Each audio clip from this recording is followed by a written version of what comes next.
आज बहुत सुंदर सा उपाय है, बहुत सुंदर, शायद आपकी जिंदगी में सबके काम आए, सबके काम आए। शाम के 6 से 6:30 के बीच में जिसको प्रैक्टिकल करना है वो यहाँ से जाकर भी कर सकता है, कहीं पर भी कर सकता, करना जरूर। कहीं सीवर वाला हमारा झूठ तो नहीं बोल रहा, इसलिए प्रैक्टिकल करते रहना चाहिए। इतने सारे पकड़ाए हैं, इन्होंने भी तो प्रैक्टिकल करा, तो कल मिला कि नहीं मिला? करो। कहीं सीवर वाला झूठ बोल कर तो नहीं गया, प्रैक्टिकल जरूर करो। बीमारी डॉक्टर का पीछे ही नहीं छूट रहा हो तो शिव महापुराण, विष्णु पुराण और स्कंद पुराण में जो पुरुषोत्तम कथा का वर्णन दिया गया है, एक आटे का दिया, उसमें 4 बत्ती, आटे के दिए में 4 बत्ती रखें, तिल्ली का तेल डाल लें, थोड़ा का उसमें सरसों का तेल डालें। हमारा घर के बाहर, अर्थात घर के अंदर के बाहर जो चौखट होती, चौखट से थोड़ा सा बाहर, बिल्कुल चौखट नहीं बैठना, थोड़ा सा बाहर, शाम के 6 से 6:30 के बीच में 21 बार जो व्यक्ति बीमार रहता है उसके सिर से नीचे की ओर श्री नरसिंह भगवान का स्मरण कर कर, जिस तिथि को उतारा कर रहे हो तिथि का नाम लेकर, जो व्यक्ति का उतारा कर रहे हो उसका नाम और गोत्र लेकर 21 बार जो उतार कर उस दिए को घर के ही चौखट पर रख देता है, उस व्यक्ति की बीमारी छूट जाती है। महाराज वो रोगीला नहीं रहे। एक लाल चंदन होता है, एक पीला चंदन होता है, 2 तरह का चंदन होता है। जैसे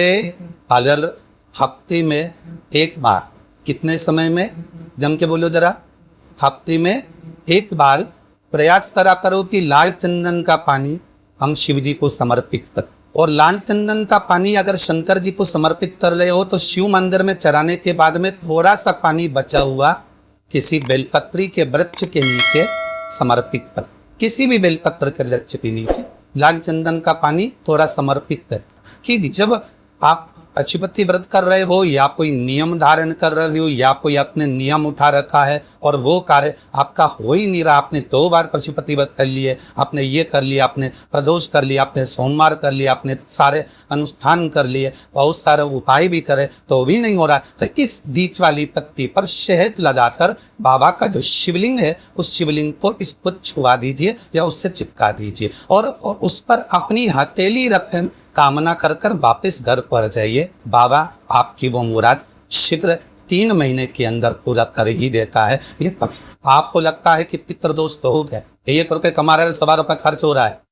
घर में पैसा नहीं दिख रहा, टेंशन आए दिन आ रहा है, कुछ ना कुछ काम अटक रहा है, बच्चों का जॉब नहीं लग रहा, बेटियों की शादी, बच्चों का विवाह नहीं हो रहा, संतान प्राप्त नहीं हो रही, कहीं आपको लग रहा है कि पितृदोष है, किसी पंडित जी ने आपको बता दिया कि पितृदोष है, तो आप घबरा में भी अपने बाप ने को कोई नहीं जाने की जरूरत नहीं कि पितृदोष है तो मेरे को कहीं जाना पड़ेगा, मैं क्या करूं, उनको बहुत भारी पितृदोष है, ऐसा कुछ नहीं करना। गंगा का जल लीजिए और गंगा का जल भर कर 1 कलश 16 दिन 1 कलश में थोड़ा सा गंगा जल डालकर लोटे में पानी भर, कलश भर में जल भर कर 1 ढक्कन उसमें गंगा जल डाल दीजिए, 2 सफेद फूल इसमें बटर दीजिए और दरवाजे के पास में कहीं पर भी थोड़ा सा स्वस्तिक बनाकर उसको रख दीजिए। 16 दिन रखो, प्रतिदिन 1 दिन रखो और उसका पानी पूरे दरवाजे पर छीट दो, फिर रखो, फिर दरवाजे पर छीट दो। कैसा भी पितृदोष होगा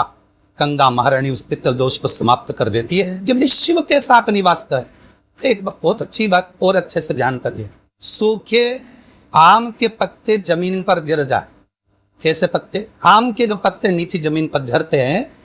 21 पत्ते इकट्ठे कर उसको आग लगाकर जलाकर भस्म तैयार कर लीजिए। और जिस पुरुष नारी को चर्म रोग हो जाए, चर्म रोग, कहीं खुजली चल गई हो, कहीं दाने पड़ गए हों, कहीं चमड़ी सफेद लाल काली पीली जैसी पड़ गई हो, कहीं दांत हो रहे हों, चर्म रोग, कहीं खुजाल चल रही हो, तो शिव महापुराण की कथा तो ये संवाद या करती है। लिंग आम के पल्लव को जो बर दिया गया, आम के 21 पत्ते इकट्ठे कर उसको हाथ लगाकर उसकी भस्म तैयार कर शंकर भगवान को शिवलिंग पर शाम के समय प्रदोष काल में चढ़ा दीजिए वो भस्म, और उस भस्म को उठा कर लेता रह जाओ, डब्बी में भर लो और गाय का खर उसमें डाल लीजिए और उस स्थान पर लगाना चालू कर दीजिए। 3 दिन में दांत फात खुजली जो भी होगी मिटना प्रारंभ हो जाएगी। उसमें इतनी प्रबलता आ जाए। शंकर को जो भस्म चाहिए, आम के पत्ते की भस्म का भी हमारा शास्त्र वर्णन करता है। उस भस्म को छान कर 30 कर उसकी कोई दुकान में आप डाल रहे हो, नया व्यापार चालू कर रहे हो और लग रहा है कि चलेगा कि ना चलेगा। पहले भी मैंने तो 4 दुकान डाल कर देती ली, नहीं चली, अब नया डाल रहा हूँ, कर्जा कर कर डाल रहा हूँ, पैसे ला कर डाल रहा हूँ, चलेगा नहीं चलेगा। तो उसके लिए सबसे पहला काम करो,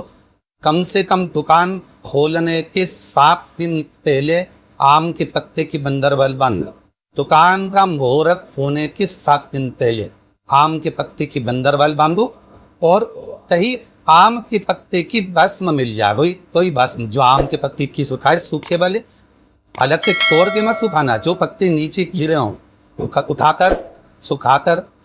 सूखा हुआ जो पत्ता हो उसको जलाकर उसकी भस्म बनाकर उसमें थोड़ा सा चंदन मिलाकर और उसी से सम्मुख में जहाँ 7 दिन पहले तुमने बंदरवाल बांधी है, दुकान खोलने वाले दिन उसी आम के पल्लव की भस्म जो उसके ऊपर चढ़ी थी उसी में चंदन मिला हुआ हो एक स्वस्तिक का निर्माण कर दो। फिर आप अंदर कोई पूजन करो और ना करो, आपने कोई अनुष्ठान करा ना करा, यज्ञ पूजन करी ना करी, अगर आप प्रवेश भी कर जाए, इतना आपके पास धन नहीं था पर आप प्रवेश भी कर जाए तो भी खाते में नहीं गाओगे, व्यापार उन्नति की ओर ही बढ़े, व्यापार बढ़ेगा उसमें। आम के पल्लव में अगर कामदेव छुप कर कृष्ण होते हैं तो शंकर मेरे आम के पल्लव को भी वर प्रदान कर देते, आम के पल्लव को भी शिव पर। जिस व्यक्ति को रात्रि में स्वप्न में सांप विरुदे हो, सर्प नजर आते हो या आधी रात को एकदम उच्चिष्ट नींद हो जाती हो तो उसको वो पान के पत्ते पर शंकर भगवान की 5 लड़कियां सर्प के रूप में बना देना चाहिए। जया, विश्वहरा, सामरी बारी, दौतली, देवी। शंकर जी की 5 बेटियों को लाल चंदन से पान के पत्ते पर बना लो, रात्रि को जहाँ सोते हो वहां एक कटोरी में रख लो, सुबह उठकर स्नान कर कर उस कटोरी के पत्ते को जल में विसर्जन कर दीजिए, फिर कभी स्वप्न में सर्प नहीं दिखेगी, सांप नजर नहीं है, उचिष्ट नींद रहेंगे। जिद करने वाले व्यक्ति का एक ये इलाज है, बेलपत्री के वृक्ष के नीचे जो कि आटे का चौमुखी दिया, सरसों का तेल डालकर उसमें काली तिल डालकर उसमें एक सफेद फूल डालकर बेलपत्री के वृक्ष के नीचे जैसे एक चौमुखी दिए को जो कि आटे के दिए को लगा दिया जाता है। जो व्यक्ति चिड़चिड़ करता है, जो व्यक्ति क्रोध करता है, जो व्यक्ति अपशब्द बोलता है, आना तरह बोलता है, ताने देता है, ईर्ष्या रखता है, घर में चिड़चिड़ करे, पूरे घर को अस्त व्यस्त कर रखा, उस व्यक्ति का नाम और गोत्र बोलकर मात्र एज भी लगा दिया जाए, व्यक्ति अपशब्द कहनापन कर देता है, उसका प्रेम प्रबल हो जाता है, उसकी ईर्ष्या समाप्त हो जाती है, उसकी नफरत समाप्त हो जाती है। बहुत ध्यान दीजिएगा, थोड़ा सा एक छोटा सा प्रैक्टिकल आप करके देखेंगे तो बाबा कुबर भंडारी वैसे ही भंडार भर देगा। थोड़ा सा प्रयास, अगर आपके सबके घर में गंगा जल है तो एक प्रयास करके देखिए। कोई कार्य के लिए आप जा रहे हैं और वो कार्य अटक रहा है, नहीं हो रहा, बहुत प्रयास कर लिया, बहुत दिन से लगे हुए कि ये काम होना ही चाहिए, ये काम बहुत जरूरी और होना ही चाहिए, नहीं हो रहा। एक कटोरी में गंगा का जल निकाल लीजिए और कटोरी में गंगा का जल निकाल कर तुम्हारे घर में एक सिक्का पड़ा हो, 1 रुपया, 2 रुपया, 5 रुपया, कोई सारी एक सिक्का पड़ा हो, जो भी सिक्का पड़ा, उंडकेश्वर महादेव का नाम लेकर, जहां पर हिंदा होता है, पानी का मनका होता है, पितरों का स्थान होता है, हांडा भरते हो, मटका भरते हो, उसके पास में उस कटोरी को रखकर 1 का सिक्का, 2 का सिक्का, 5 का सिक्का, 10 का सिक्का, जो तुम्हारे पास सिक्का पड़ा हो, जो भी तुम्हारे पास पड़ा हो, वो सिक्के को हथेली में लेकर उंडकेश्वर महादेव का नाम लेकर उस कटोरी में डाल दीजिए और उस जल को नैनों से लगाकर आप काम के लिए निकल जाइए, वो काम आपका सफल होकर ही रहे। गंगा के जल में वो बल होता है और आप जो सिक्का डाल रहे हो वो ये समझ कर डाले कि पुंडरेश्वर महादेव को मैं गंगा में स्नान करने के लिए, और फिर जब आपका काम हो जाए, आप जिससे मिलने गए हो, जिस काम की बात करने गए और काम हो गया, तो वो जल ले जाकर सिक्के के साथ सिक्का को डालो मंदिर में, कहीं दान पेटी आदि में, और वो जल भगवान पुंडरेश्वर के नाम से शिव जी को समर्पित कर दो। बाबा से विनती करो, बहुत बहुत साधुवाद है बाबा, आपने मेरी लाज रखी, तेरी कृपा बनी रहे, बस ये सुख मिले। श्री शिवाय नमस्तुभ्यम, सब बोलिए द्वार जमकर, श्री शिवाय नमस्तुभ्यम। टेक्निकल जरूर कर रहा, कई सीवर वाला महाराज धूप कलिंग हो रहा, शास्त्रों की बातें थी, हमारे जीवन में हमें सुख प्रदान करे, इसलिए भाव आनंद करते हुए आज कथा को विराम देते हैं।